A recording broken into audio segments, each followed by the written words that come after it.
We're here with Adam Booth in Monte Carlo, just had the weigh-in for Golovkin Murray. What are you predicting for that fight? It's going to be interesting to see how Martin goes about it. Martin is a big, strong middleweight with a tight guard. It's going to be interesting to see how Martin goes about the fight. He's definitely Golovkin's best challenger to date. Because he's his best challenger to date, maybe he can pose some questions for Golovkin.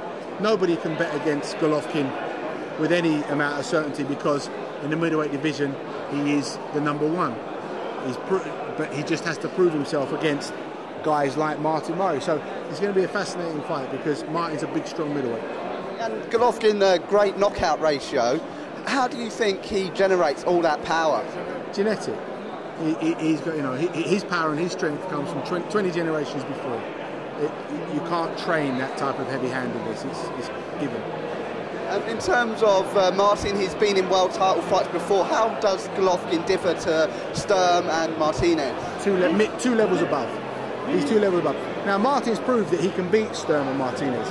And in those fights, he would have grown in confidence. So, coming here today, he's a better fighter than he was when he fought those guys. He's going to need to be, because Golovkin is 2 levels above those. And what is your prediction for fight night? I don't want to make a prediction because when I know and I like a fighter and a man like Martin Murray, and I know that he's going to be in for a rough ride, I just hope that he can pose the questions that nobody's managed to do so yet with Golovkin. And you've got a middleweight world champion, Andy Lee, who's just over there. I mean, what was that night in Las Vegas like, first of all, when Andy won the world title? Yeah, it was great. It was great. I mean, I genuinely expected him to win. And when we got there to find out he was a 10-1 underdog, his mate went and put £10,000 on him. But he's developing as a fighter. After 36 pro fights, in the last 6 months he's evolved really nicely. And this Peter Quillin fight's coming at a fantastic time, and I can't wait for it, and neither can he. It came as a bit of a surprise to a few of us that it was Peter Quillin.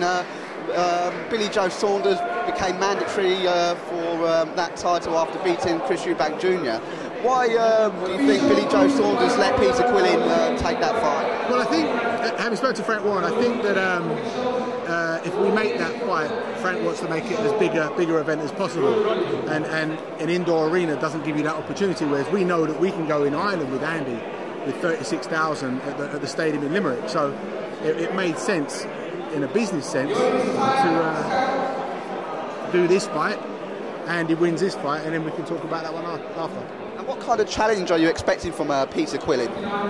He's unbeaten in 31 fights, a world champion that gave his belt back, and he's got the cockiness and the arrogance of an unbeaten fighter.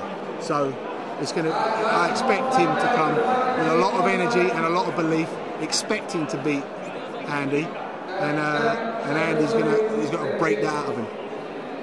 Going on to a couple of your former fighters, George Groves. What have you made of George Groves recently, and what do you think we can expect from him in the coming year?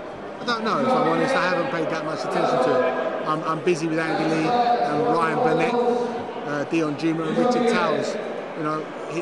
His career will be what it is. And David Hay, do you think we could see David Hay make a return, or do you think that's put to bed now? I don't know. Honestly, I don't know. Last time I spoke to David was about 8 or 10 months ago. I have no idea what he's doing. Remember, I'm based out here now, and I've got 4 fighters and a lot of work to do. So I don't know. But if he does, I wish him the best. And you mentioned you're based out. What is it like being based in a lovely place like Monte Carlo? It's all right. There's worse places to be.